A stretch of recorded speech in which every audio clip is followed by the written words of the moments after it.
Bonjour à tous, on va voir les pathologies de la matrice extracellulaire. Donc, comme introduction, la matrice extracellulaire est un terme collectif pour tous les composants matriciels dans l'espace extracellulaire. Elle représente un support indispensable à la vie de la cellule, le siège ubiquitaire, rôle, soutien et maintien de cohésion des cellules entre elles, nutrition et permet les échanges métaboliques. Composition de la matrice extracellulaire. De constitution initiale, les fibres et la substance fondamentale. Les fibres sont le collagène, les réticulines et l'élastique. Alors que la substance fondamentale contient les GAG, les protéoglycanes, les protéines adhésives et les liquides extracellulaires. Donc, la pathologie des fibres. Premièrement, on va voir les caractéristiques. Le collagène. Définition, c'est un protéine de soutien extracellulaire. Joue un rôle capital dans l'homéostasie de tout donc l'homéostasie de tout être pluriticulaire, donc lieu de synthèse synthétisé par les fibroblastes, mais également par les cellules mésenchymateuses, donc les péricytes et les cellules musculaires lisses. Donc il représente un protéine le plus abondant dans les mammifères. Métabolisme synthétisé par les fibroblastes, catabolisme par le collagénase. Rôle de collagène, c'est cohésion des tissus de fait de sa rigidité, donc protège bien sûr contre les lésions. Donc fibres de réticuline ne diffèrent des fibres de collagène que par leur finesse et affinité tinctorielle, se colorent en noir par les colorations argentafines. Donc les fibres d'élastique, très fines fibres allongées et anastomosées à trajet rectiligne.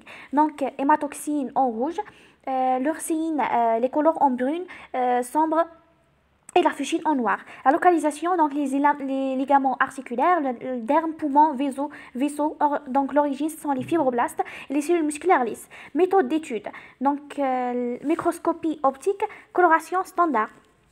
Donc on a l'hématéine iosine, donc c'est la coloration en rose, fibre de collagène, et l'hématéine iosine safrane, c'est coloration en jaune. Coloration spécialisée, donc tenchrome du maçon, donc collagène en vert ou en bleu selon la réactif, donc vert lumière ou bleu d'anéline. Donc c'est ça. Donc la coloration argentique. Fibre réticuline colorée en brun noir, coloration en brun noir des fibres, donc ça c'est une donc par coloration argentique.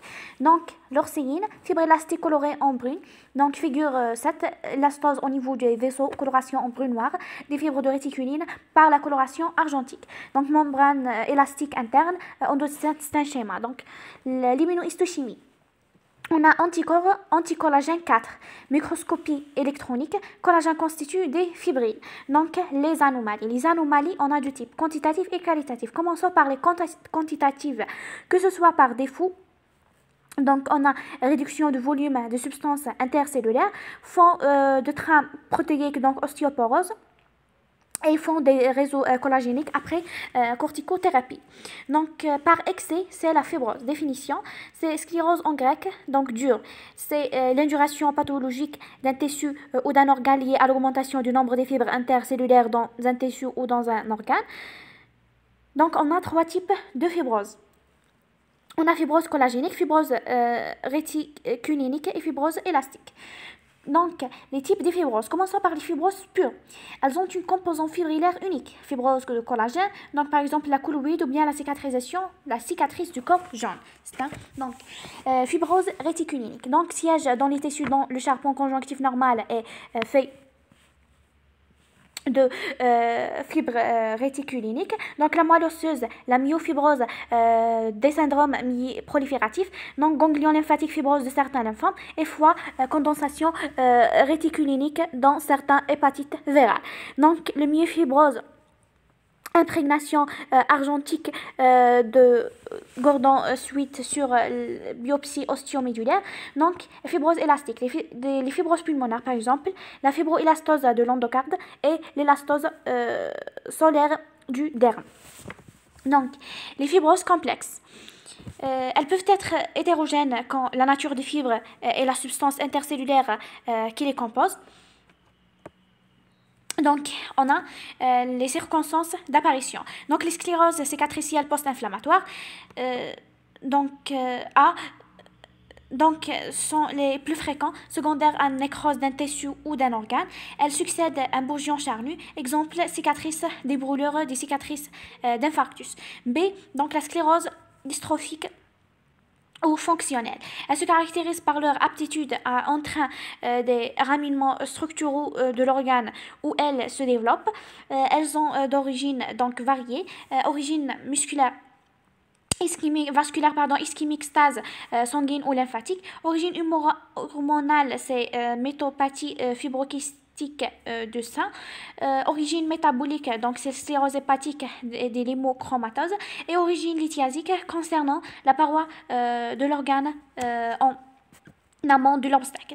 Donc, idiopathie essentielle, survenant spontanément sans cause inflammatoire ni altération tissulaire préalable, donc les iatrogènes.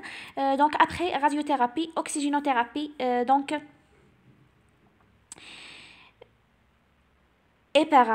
hyperbare, donc maladie de collagène, sclérodermie, pathogénie mal connue, survient dans un contexte auto-immune, sclérose dermique puis polyviscérale puis systémique, donc polyarthrite rhumatoïde et périarthrite nouse.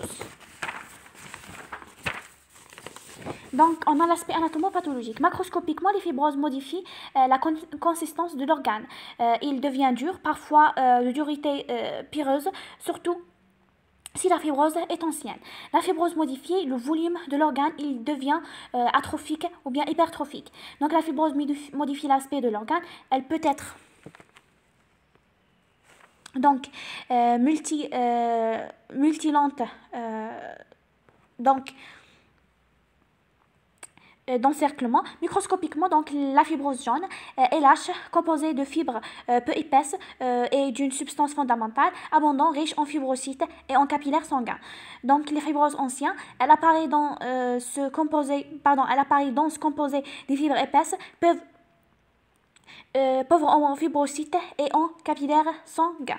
Donc, forme anatomoclinique A, les fibroses réactionnelles, le plus fréquent, donc selon la topographie, sclérose diffuse atteignant un organe dans sa totalité. Sclérose encapsulée, c'est épaississement de la capsule d'un organe. Sclérose localisée, donc séquelle d'un plaie. Et sclérose au sein d'un organe creux, c'est rétrécissement de la lumière. Selon le retentissement sur le volume d'organes atteint, sclérose donc atrophique, le volume de tissu fibreux inférieur au volume de tissu qu'il remplace, sclérose atrophique.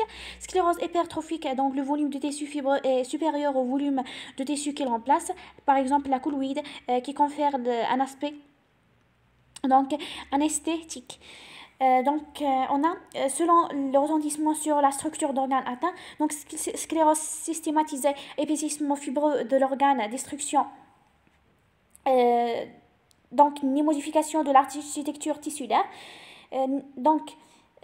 Sclérose multilente, c'est détruise et remaniement l'architecture de l'organe atteint. Donc, selon le retentissement de la forme, on a donc un sclérose localisée déforme l'organe où elle se développe. Donc on a des scléroses tumorales correspondant à la stroma réaction de certains tumeurs malignes, exemple l'inite gastrique, lymphome de Hodgkin, forme scléronodulaire et carcinome lobulaire infiltrant du sein. Donc sixièmement, l'évolution,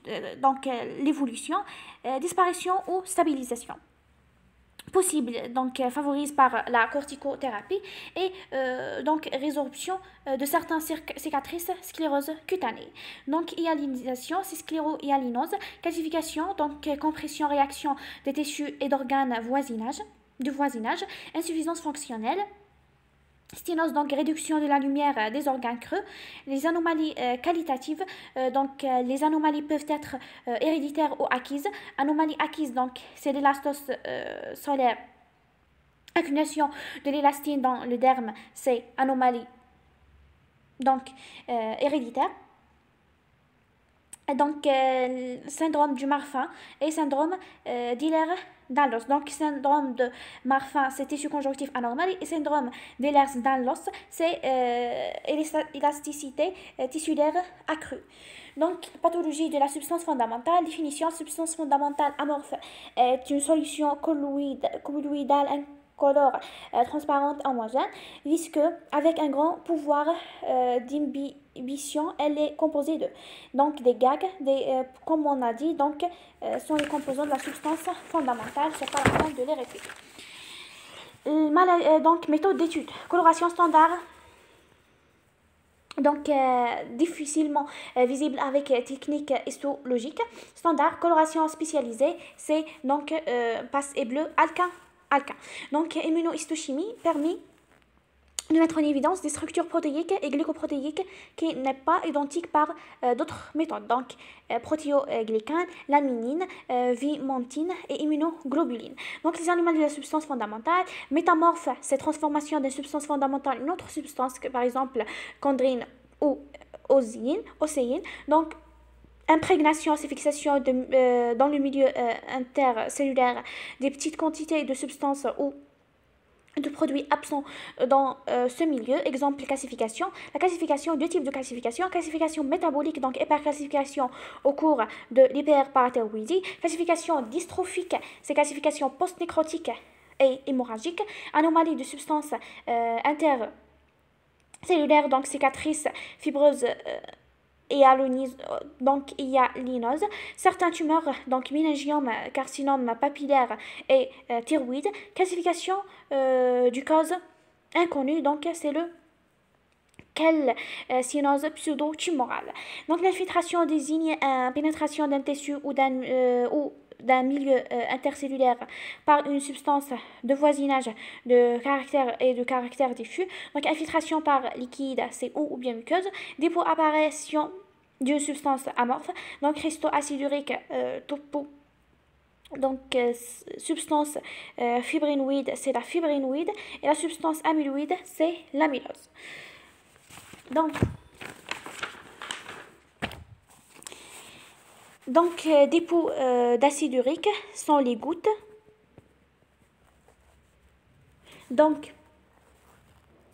Donc les gouttes sont l'accumulation des cristaux durables de sodium, hyperuricémie primitive ou secondaire, donc obésité ou bien alimentation. Donc clinique, on a une typification périarticulaire, petite articulation distale, une lise osseuse peut être observée. Donc substance d'aspect pyrénéen peu colorable entourée d'une réaction macrophagique, histiocytaire et gigantocellulaire. Dépôt sous forme des cristaux donc en aiguillé, donc